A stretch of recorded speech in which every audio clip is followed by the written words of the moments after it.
Épisode 3.5, construire votre plan. Alors dans cette vidéo, vous allez voir pourquoi l'étape du plan est très importante. Et je vais vous montrer comment créer votre plan concrètement avec des titres, des sous-titres très parlants. Et vous allez voir également l'intérêt d'une bonne numérotation des titres dans ce plan. Alors tout d'abord, pourquoi est-ce qu'on vous demande un plan? Nous voici arrivés au point d'orgue de cette formation. Le moment de la rédaction qui vient normalement après le travail d'imprégnation bibliographique. Mais vous pouvez commencer aussi pendant vos recherches bibliographiques afin de varier les tâches. Personnellement, c'est ce que je fais. Alors ce qui est important, c'est que vous ayez déjà une bonne idée de votre sujet afin de pouvoir bien avancer sur votre plan. Alors l'intérêt de faire un plan, c'est d'abord de savoir où on va et puis de savoir comment on y va. Quelles sont les étapes à franchir pour arriver au sommet? Alors le plan, c'est un petit peu comme une feuille de route qui vous permet de savoir où vous allez, combien il vous reste encore de kilomètres à parcourir et combien il vous faut encore de temps. Cela vous permet de mieux vous organiser et surtout d'anticiper. Cela nous permet de sortir en quelque sorte du brouillard que j'ai moi-même expérimenté quand j'étais en train d'écrire mon mémoire. Et également, la plupart des étudiants sont un peu dans le flou. Et à partir du moment où le plan est rédigé, ça démarre et ça démarre fort.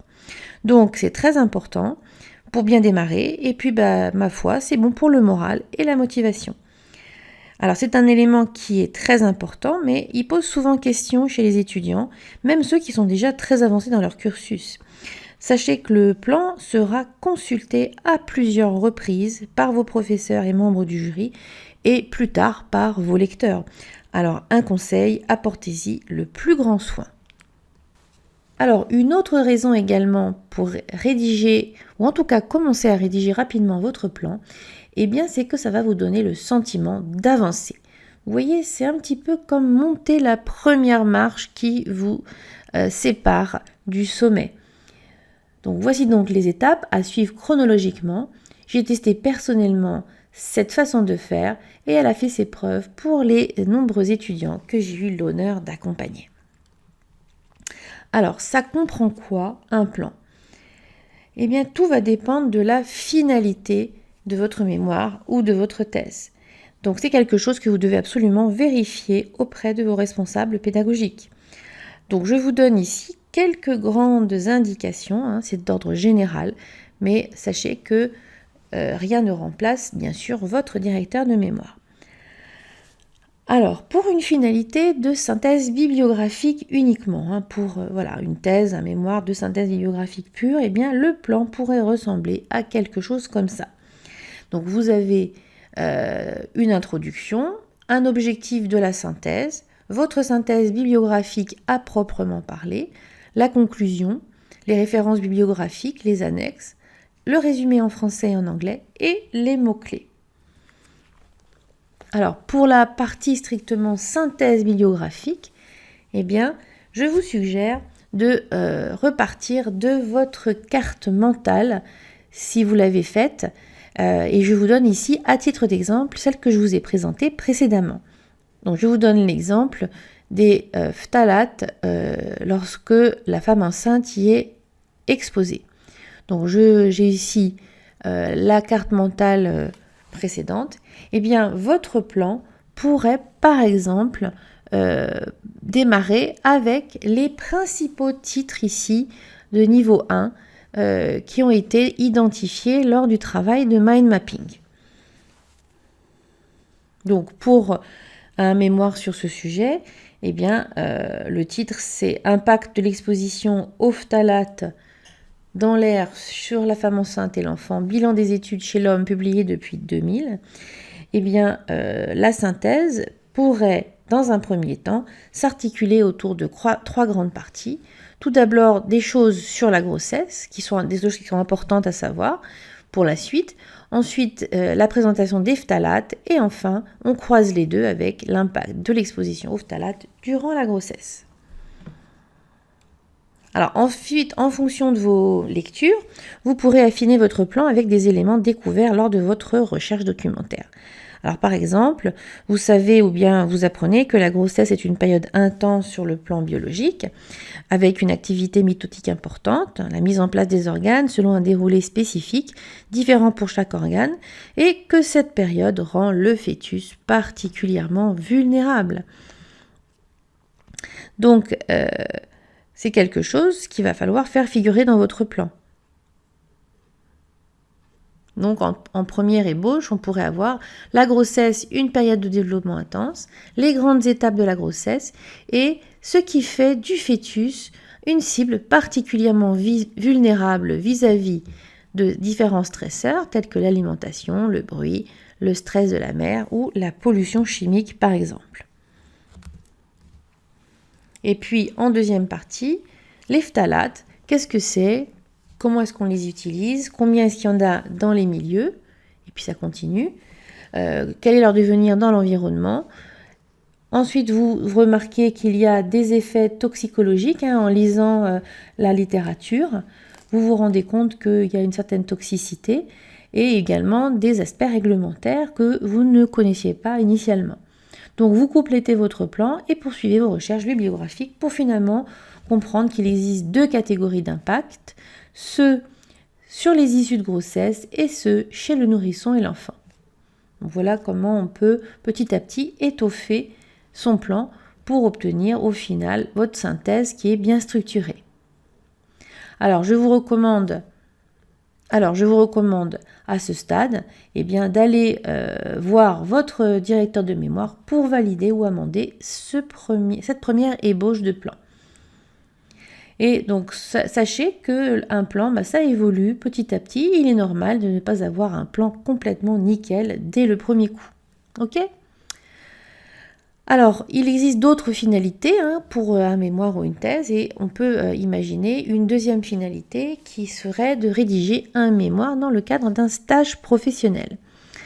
Alors, dans ce cas, un tel mémoire va rendre compte à vos responsables pédagogiques de ce que vous avez fait concrètement au cours de votre stage, comment vous avez pu exercer vos connaissances et vos compétences en vraie situation professionnelle.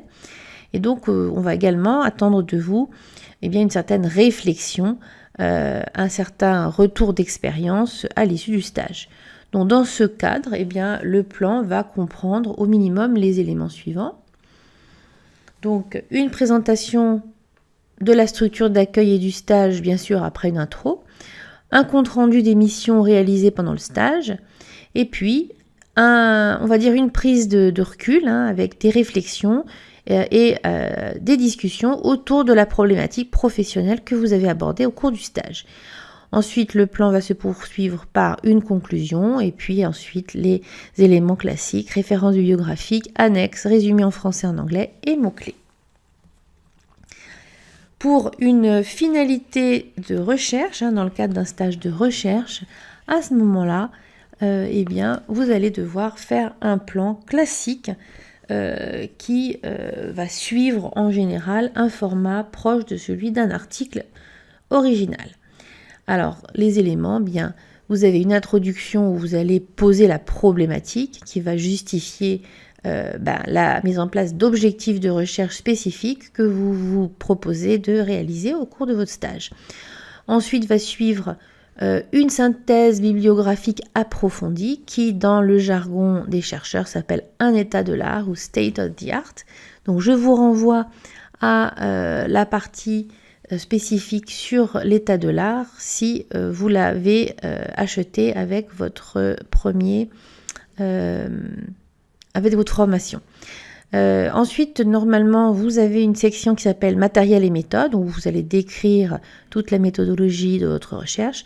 Puis arrivent les résultats, la discussion de vos résultats avec les pour et les contre, et puis une conclusion qui va ouvrir sur des perspectives de recherche.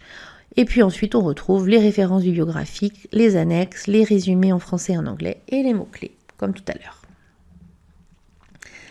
Alors, comment créer votre plan dans Word ? Tous les logiciels de traitement de texte ont un outil de gestion des titres, ce qui permet de créer instantanément un plan à partir des titres entrés dans le texte tout en affichant la pagination. Cela prend un petit peu de temps pour créer votre plan dans Word, mais au final, rappelez-vous, on y gagne, surtout quand on est en plein remaniement, en fin de rédaction de mémoire, que le stress vous gagne, et à ce moment-là, vous êtes bien content d'avoir un système donc, de mémoire automatique, avec mise en page automatique, et également la pagination automatique. Donc, direction, les tutoriels de traitement de texte adaptés à votre logiciel de traitement de texte. Et puis, je vous propose également de voir mon tutoriel intitulé « Créer votre plan dans Word pour PC ». Alors, il y a également un aspect important que je voudrais souligner, c'est que j'ai repéré un certain nombre d'erreurs qui sont commises par les étudiants concernant le plan. Alors, première erreur, c'est de faire un plan repoussoir. Alors, c'est quelque chose qui est difficile à lire, avec des styles de titres qui sont très compliqués, des phrases compliquées, ou au contraire, quelque chose de très fade, qui n'est pas très informatif.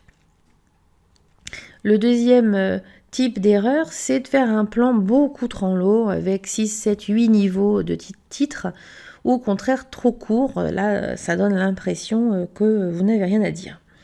Donc un juste milieu entre les deux. Autre erreur, c'est de faire un plan inhomogène en ce qui concerne les règles de rédaction. Par exemple, vous allez tantôt utiliser un article, le, la, les, devant les noms, dans certains titres, et puis pas dans d'autres. Donc choisissez une fois pour toutes. Un plan aussi qui n'est pas paginé, c'est pas forcément une bonne idée. Et puis enfin, un plan qui ne respecte pas les règles de rédaction, ça c'est carrément rédhibitoire. Alors on va regarder un petit peu ensemble quelles sont ces règles de rédaction. Je vous donne ici tout d'abord les règles de numérotation qui sont, on va dire, les plus employées dans le milieu universitaire. Donc il s'agit de la numérotation en chiffres romains pour le premier niveau, donc celui qui est ici, le premier niveau, que l'on va retrouver ici.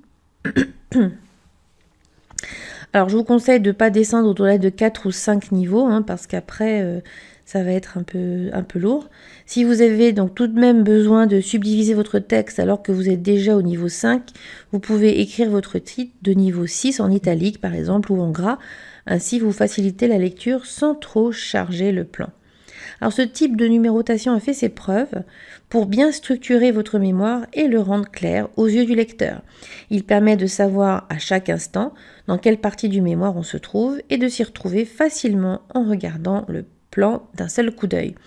Alors que si vous mettez des petits 1, des A, des petits A, c'est cette façon de numéroter, c'est pas très pratique parce que ils peuvent se répéter plusieurs fois dans la mémoire et il est alors beaucoup plus difficile de savoir si ce petit A appartient à la partie 1 du mémoire ou bien 2 ou bien 3. Rappelez-vous que vous êtes dans votre mémoire pendant plusieurs mois alors que votre lecteur le découvre. Autre règle de rédaction à propos du plan, c'est d'éviter un certain nombre de choses, comme mettre des phrases complètes dans le titre. Alors ça, c'est vrai en général, sauf si une telle présentation est demandée dans les consignes. Et de même, en principe, on n'écrit pas de phrases interrogatives ou exclamatives. Alors bien sûr, c'est quelque chose qu'il va falloir nuancer en fonction du milieu dans lequel vous vous trouvez. Et donc, je vous recommande toujours de vous rapporter aux consignes de votre équipe pédagogique. Alors, de la même façon, on ne met pas de référence bibliographique dans un titre. Si toutefois un titre complet est lié à une seule référence, au lieu de mettre votre référence dans le titre, je vous suggère d'introduire votre référence en rédigeant une petite phrase d'introduction du style les données concernant tel et tel aspect sont issues du rapport ou de l'article X ou Y et vous citez la référence. De même, pas de tableau ni de figure dans le titre. Autre problème rencontré, souvent, c'est des titres inhomogènes pour le style. Donc il faut absolument que vous homogénéisez vos titres afin que ça donne un ensemble cohérent. Donc je répète, si vous mettez un article devant le premier mot de votre titre, vous le faites pour tous les autres titres et inversement. Donc exemple ici, votre premier titre, vous n'avez pas mis d'article, donc c'est définition et utilisation. De 2, concentration dans les milieux, donc ça c'est bien. Ou alors, si vous décidez de mettre la définition et l'utilisation et les concentrations dans les milieux, eh bien à chaque fois, vous mettez le, les, la, les, etc. Et vous gardez ce style pour tout le mémoire, pour tout le titre. Alors il y a également quelques règles à respecter concernant la police. Pas de police de caractère extravagante, en général... Times New Roman, Calibri, Arial sont ou Helvetica sont les polices les plus fréquentes. Donc je vous recommande ce type de police. Alors elles sont noires, éventuellement grises ou bleues. Vous pouvez également, parfois, ça peut aider à la clarté du mémoire, utiliser une couleur mais rester très sobre dans vos choix de couleurs. Alors cela va aider le lecteur en choisissant une police qui soit visuellement agréable et qui lui permette de comprendre la structure de votre mémoire instantanément en regardant votre plan. Alors, autre règle de rédaction également à avoir à l'esprit, c'est que vous devez respecter le même registre pour chaque niveau de titre.